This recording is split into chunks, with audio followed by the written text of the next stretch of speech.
Phantasy Star Online 2 beta is almost here. Hi, my name is Koigi, and today we're going to be going over some tips on how you can progress in the Phantasy Star Online 2 beta. Now, the North American version of the game may change, may vary, so some of the tips in this video may not apply, but hopefully they do. This way you have the easiest time when it comes to playing in the open beta. First things first is familiarizing yourself with the daily order admin. Now, a lot of these will give you a large portion of Meseta, anywhere ranging from 350, but the rewards can go up to even upwards to 250k, depending on the type of daily order you wind up completing. Now, the thing to keep in mind is that these daily orders are the same for everyone, so if you wanted to run them with some friends, you definitely can. The other thing to keep in mind is that you can repeat them on multiple characters. They are not tied to an account, they are tied to the characters. So what that means is that if I wanted to run this on my main, the Defeat Snow Banther, and then I wanted to run it on my alt, I can effectively wind up making 260k running the same mission twice. Now again, some of these have some very target heavy requirements, so it is worth it leveling up multiple characters. So while we're on the topic of making Meseta, this NPC here that you'll find at Franca's Cafe is probably someone you should familiarize yourself with. While gathering, you'll gain certain items that you can then trade to him for about 100k a piece per client order per week. So that's an easy 600k a week across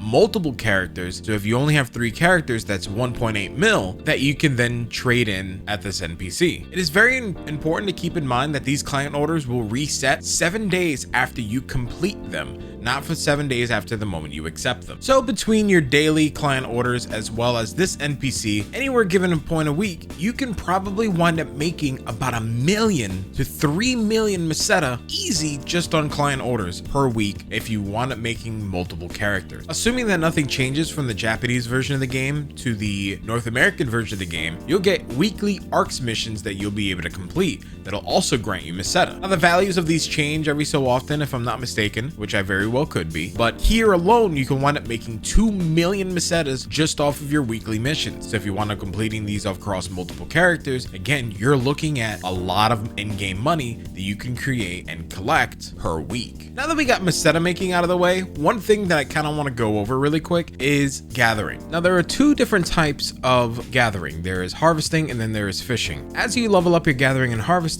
the reason why this is so important is because you'll be able to unlock different food recipes as well as have access to be able to craft your skill rings. Not only will you be able to have access to your skill rings, but you'll be able to grind them up, that being very important for your progression of the game, especially if you want up min-maxing a lot of your classes. One of the main important things about gathering though is you want to keep an eye on the upper left hand corner of your screen whenever you're fishing and or harvesting. Now, the reason why is because you only have about 100 stamina per character, and this refreshes once every 5 hours. Now, you can refresh this using different items that you'll be able to find in game or star gems. Star gems are another way of doing this as well. However, this is not beneficial to your progression at all. You want to be able to save your star gems for other things that are definitely much more important. Some things to keep in mind is that your harvesting and your fishing stamina are independent of one another. You don't have to worry about focusing on one or the other. You could focus on both. The other thing to keep in mind is that you do gain achievements while gathering. Now, whenever you gain a X amount of achievements, you then move to the next level, which then also refreshes your stamina gauge. When it refreshes your stamina gauge, you don't really have to worry too much. Whatever you had left over from the previous level will then transfer over, meaning if you only had 20 left over, you'll then have 120 after you level up. The other thing that's very important when it comes to gathering is that your fever time also levels up as well. You have a minute at base. As you level up both your fishing and harvesting, that time will then increase, giving you more time to gain rare items.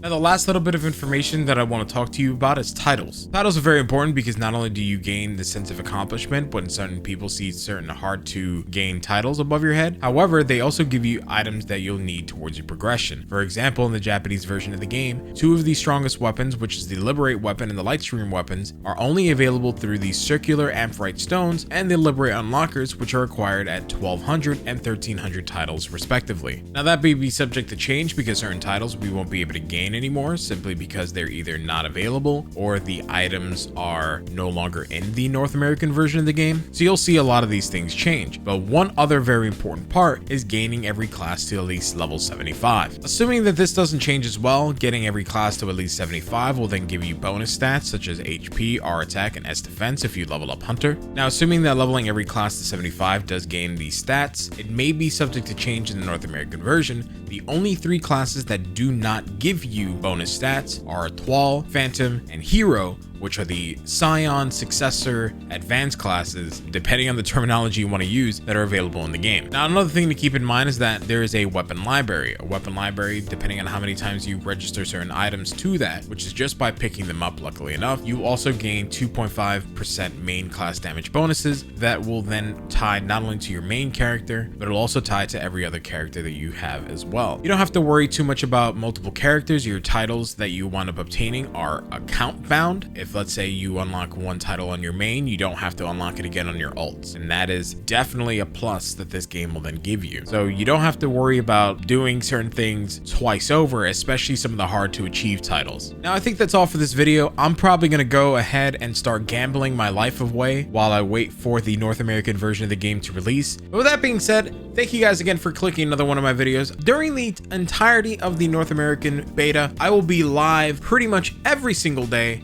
from 6 p.m. Eastern going forward. I'll be doing some very long streams during the first initial week as well, so just keep that in mind. So you guys will be able to catch me over there at twitch.tv/Mark, links in the description down below. But thank you so very much for your time. Seriously, I'm still new to making these videos, and if you've made it this far and you're listening to the spiel right now, thank you so very much. I'm trying my best and I'm learning so much about this, and I really can't wait to continue making very higher quality videos, especially when I start getting into some of the memeier videos. Seriously, thank you so very much for your time, for your support, and I think that's it for today. Thank you. Stay awesome, stay beautiful, and I'll catch you in the next video. Thank you so much. Peace. I'm out of here.